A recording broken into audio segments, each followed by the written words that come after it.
going to show you the proper techniques of opening a wine bottle for the UNLVino events. So this is the wine opener. First, use the little knife on this opener, and then you're going to use it to open the seal. Cut the seal this way. You can rest the bottle on the table so that it's more steady. And then you can peel this part off. When you have this part off, put it in your pocket or throw this in the trash can. Okay, push it until the tear reaches the lip of the bottle. And then start to pull the handle upwards while applying a pressure on the tear. You want to do it gently. When the cork is about to get out of the bottle, place your hands on the cork, and you want it to open the bottle gently. So you do it like this. We don't want to hear the big sound from the opener.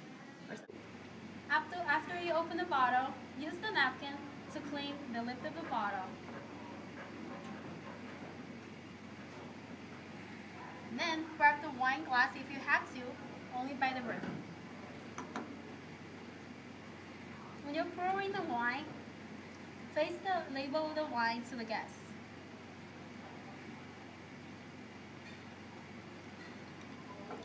When you pour it, do remember pour only 1 ounce. And then use the napkin to wipe the rest of the wine on the bottle. Please remember, we do not pour the wine more than 1 ounce each time, because we want the guests to enjoy the whole event without being intoxicated. They can come back as many times as they wish. However, please don't pour more than 1 ounce each time. Thank you. Good evening, all UNLVino volunteers. We want to thank you so much for helping us. This is a great cause and it's a good learning experience. I want to show you briefly how we open a bottle of sparkling wine.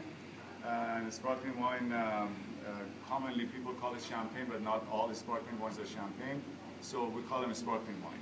Sparkling wines and white wines and rosé wines all have to be chilled, and you will find a bus tub like this with ice in it and with the wines inside the bus tubs. Grace very nicely showed you how to open a bottle of wine, which applies to rosé wines and also applies to white wines. I'm going to show you quickly how to open a bottle of sparkling wine, and you have to pay attention because this could be very dangerous when you open it, if you do not open it the right way. I'm going to show you how to open this bottle of sparkling wine. Obviously you have your napkin there. One thing you have to make sure that you always hold the bottle from the neck with your thumb on the top of the cork. And there's a reason for it, and I'll mention that in a few minutes. There's a lot of pressure here, and if you're not careful, this cork can fly and hit somebody in the eye or actually injure some of the guests. So you have to be very careful with that.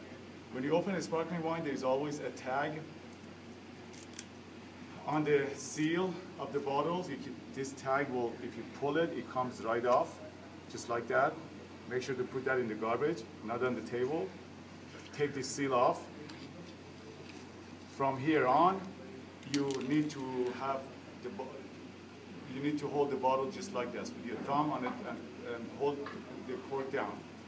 This wire seal on the top is called a cage. In order to open the cage, you pull this down and then you twist that counterclockwise 6 times. All of them open after 6 times. 1, 2, 3, 4, 5, and 6. So this cage is open now, and you can loosen it up like this. This is the time that you have to make sure that your thumb is putting a lot of pressure on the cork and doesn't let it move up. Then you can hold the cork with your hand and slowly twist the bottle. Very slowly twist the bottle. This cork should not really make that much noise, and if you see they open sparkling wines and make a lot of foam and a big noise, that's not a proper way to open it.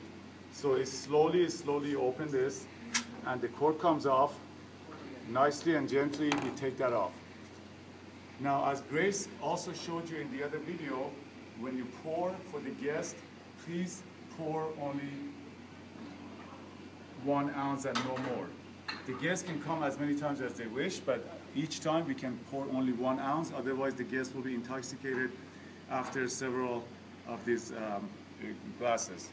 Also, please explain to the guests that that's the policy. You can only pour 1 ounce and they can come back, and they're more than welcome to come back as many times as they wish.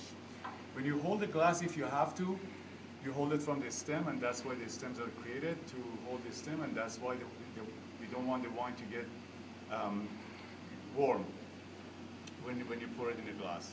But at UNLVino, the guests will hold their own glass, and all you have to do is just pour it. And also, as Grace showed you, with the napkin, as you pour, and you take the bottle with the napkin, pick up the drip so it doesn't drop on the table or on guests' hands or clothes. And you want to keep these all cold, put them back in the bathtub, and then we can reuse them again. Thank you and have fun.